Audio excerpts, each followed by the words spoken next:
Welcome to my YouTube channel.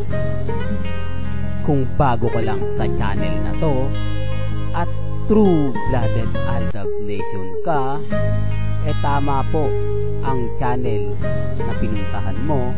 Kaya considering na po kitang bagong subscriber.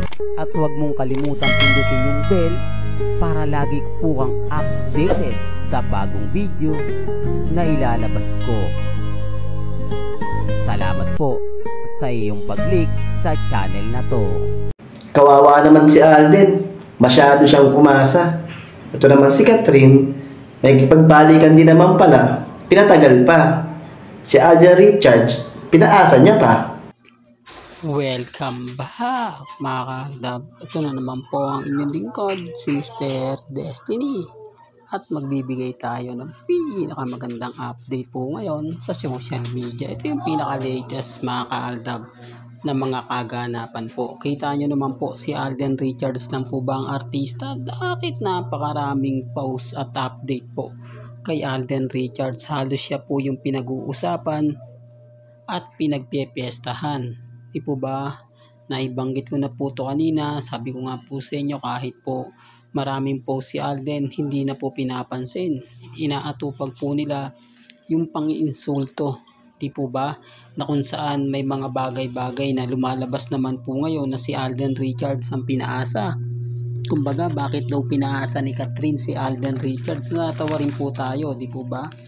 Pero dito tayo sa komento ni Mengay. Dito tayo sa mga sinabi niya na kapag hindi ka talaga nagsasalita, ikaw yung guilty. Ano? Yung tipong kailangan din dapat naririnig yung side mo. Kaya lang si Alden Richards nga po yung tipo na hindi talaga magsasalita. Siya po talaga yung tipo na totoo naman po mga ka-Aldab na kapag hindi ka talaga nagsasalita, ikaw yung guilty. Sa ngayon, kampante lang po tayo. Sa ngayon, relax lang po tayo. Di po, huwag po kayo magpapa-apekto sa mga sinasabi at pahayag po ng iilan. Basta tayo, masaya po tayo kahit sabihin na nila na ganito ganyan. Di po ba? Basta ang importante po mga ka-Aldab yung sitwasyon na kumbaga tayo pa rin po yung wagi. Ngayon bumabaliktad yung sitwasyon. Siguro maraming Alden fanatics din po ang sinasabi nila o nagre-react talaga mga ka-Aldab. Bakit nga po naman kasi si Alden Richards ang sinisisi? Hindi po ba? Ulitin ko lang po hindi po tayo kumbaga sinusuportahan yung mga komento ng iilan. Gusto ko lang pong iparating sa inyo kung ano na nga po ba ang pinag-uusapan sa social media. Gaya ng sinabi ko, si Alden nababas talaga ng gusto, kaya normal lang po na ipagtatanggol siya ng mga Alden fanatics at syempre kasama na rin po tayo. Kaya lang yung sitwasyon na pagtatanggol nila, tipong pinaasa lang daw po si Alden Richards. Parang ang lumalabas kumbaga ng Alden fanatics, may gusto si Alden. Po ba kaya lang si Catherine lang daw po yung nagloko. Kumbaga may gusto pa pala siya kay Daniel Padilla, bakit nagpaligaw pa po raw siya? Po ba yung tipong ganun po yung senaryo? Natatawa lang po ako mga ka-Aldab, pero yun po talaga yung pinakapunto Di po ba kung pagbabasihan nyo naman po yung mga nangyayari at nagaganap, yung mga komento talagang masasabi mong maanghang, masasakit, na talaga naman pong mapapaisip po kayo. Pero hindi ako namimilit, sabi ko nga po sa inyo dito po sa channel ni Mr. Destiny, wala naman pong pilitan. Kung ano po yung paniniwala po ninyo, kung ano po yung opinion po ninyo, nire-respeto ko po yan at ginagalang. Basta tayo, masaya po ako. Di po ba kahit paulit-ulit po yung sinasabi ko, okay lang po yan, at least naliliwanagan po kayo. Nagagantit-gaganti rin po talaga ang Alden fanatics, hindi naman talaga nila pababayaan si Alden Richards. Kaya lang ang bumaliktad ng sitwasyon, parang ang sinisisi ngayon nila rito ang si Catherine Bernardo. Di po ba? Sa palagay nyo mga ka-Aldab, ano naman magiging reaksyon ng mga fans ni Catherine na si Catherine talaga yung may diferensya at hindi si Alden Richards? Kasi kay Alden Richards daw po umasa umasa si Tisoy na kumbaga liligawan, magpapaligaw sa kanya si Catherine, may ganito ganyan na something, pero sa bandang huli wala rin po palang nangyari. Sa bandang huli nagmistulang, kumbaga panakip-butas lang daw po si Alden Richards. Medyo masakit na salita. Di po ba? Pero yan po yung lumalabas eh. Di po ba kasi si Catherine bumalik siya kay Daniel Padilla. Tapos naiwan sa ere si Alden Richards. Yan ang sinasabi ng mga Alden fanatics ha. Hindi ko to sinasabi para lang sa mga nagre-react at nagko-komento. Ito'y base po sa mga nakakalap nating impormasyon. Ngayon alam na po ninyo na talagang meron na pong hidwaan na namamagitan nga po ngayon sa mga Alden fanatics at sa mga Catherine fans. Kasi yun ang pinupush eh.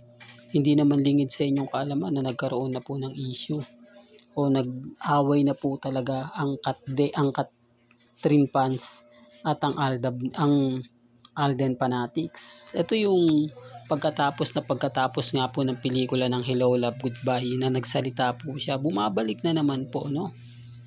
Pero gaya ng mga bitter talagang apektado sila. Gusto kasi nilang mangyari yung gusto nila. Pero hindi naman po pwede yun. Kasi kung ano man po yung sabihin nila sa social media, tanging hindi nagre-react si Alden, hindi nagre-react si Catherine. Kaya nga po yung sinasabi sa mga website, sa mga post, bakit kasi ayaw magsalita ng dalawa? Bakit ayaw na lang nila aminin kung meron nga po ba o wala? Hindi po ba? Kung sino nga po ba yung ganito ganyan, kasi nag-aaway nga po yung mga fans. Totoo naman po eh. Ngayon nagbabangayan na yung Catherine tsaka Alden fanatics sa bandang huli, magsasabunan na to. Hindi po ba? Kasi iba-iba na po yung kwento.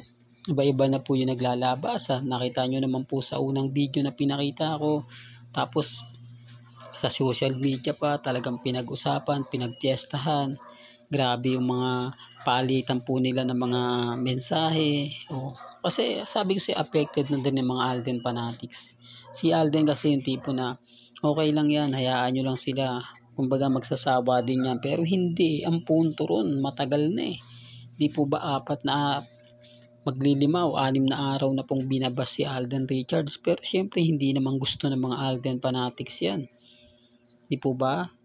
Kaya nga po ngayon sila na yung nagre-react, sila na yung nagsasabing si Alden Richards ang biktima at hindi po si Catherine Bernardo. Di po ba? Para lang klaro, para lang po maliwanag sa mga bulag at bingi, sa mga dumadaan sa channel natin, sa mga bumibisita. Ngayon alam nyo na po na hindi po magpapa-apekto o magpapatalo ang mga Catherine fans. Di po ba? Kaya nga sabi ko sa inyo mga kaldab, relax lang po kayo. Maging kampante, maging matatag. Malay nyo, di po ba magbago yung senaryo. Yung sinasabi nilang ganito, yung sinasabi nilang ganun, bigla pong mawala. Di po ba? Hindi ko pinupush to para po sa mga Alden fanatics. Kumbaga gusto ko lang po ipabatid sa inyo na ganito na po yung senaryo. Na ganito na po ang buong kwento at buong istorya, kasi kahit sabihin nyo na hindi yan totoo, kumakalat na po eh. Di po ba?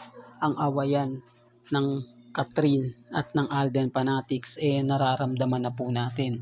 Malay nyo, di po ba bukas sa Makalawa, mag-iba naman po yung tema na si Alden Richards kaya iniwan siya ni Catherine dahil bading. Hindi pwedeng malabong mangyayari yan dahil kumbaga bitter na eh. Kumbaga kanya-kanya na pong tuligsaan eh. Siyempre hindi naman po magpapatalo yung mga ibang fans at never naman pong magpapatalo yung mga fans ni Catherine, lalo na po sa Alden fanatics. Ulitin ko, meron na po itong hidwaan dati, meron na po itong kwento na talaga naman pong mapapaisip kayo, kwento na talagang kung pagbabasihan nyo po yung mga sinasabi ko, pinapaliwanag ko, normal lang yan, pero okay lang naman po yung mga kumbaga sinasabi. At least tayo mga kaldab, kalmado lang at kampante. Dito tayo sa sinabi ni Mengay, di po ba, na kapag hindi ka nagre-react, talagang ikaw po yung magiging bitter hanggat hindi nakukuha yung side mo. Kaya sabi nga po nila, dapat daw po magsalita na si Alden Richards. Sinasabi ko lang po ito para lang klaro, lalo na po sa mga taong dumadaan at bumibisita po sa channel ni Mr. Destiny. Well, hanggang dito na lang po ang ating latest updates. Kaya kung gusto nyo pa po ng pinaka-latest at sariwang update, abay tumutok lang po kayo dito po sa channel ni Mr. Destiny para updated po kayo sa mga bago at sa mga latest na i-upload po natin maya-maya lang. Kaya kung bago ka lang sa channel na to at isa kang true-blooded Aldab Nation na nagmamahal kila Mengay at Isoy, tama po ang channel na pinuntahan mo. Kaya consider na po kitang bagong subscriber. At huwag mong kalimutang i-share ang mga video po natin sa mga mami, sa mga titas, at sa mga senyor. Hanggang sa muli, salamat po sa panonood at pakikinig.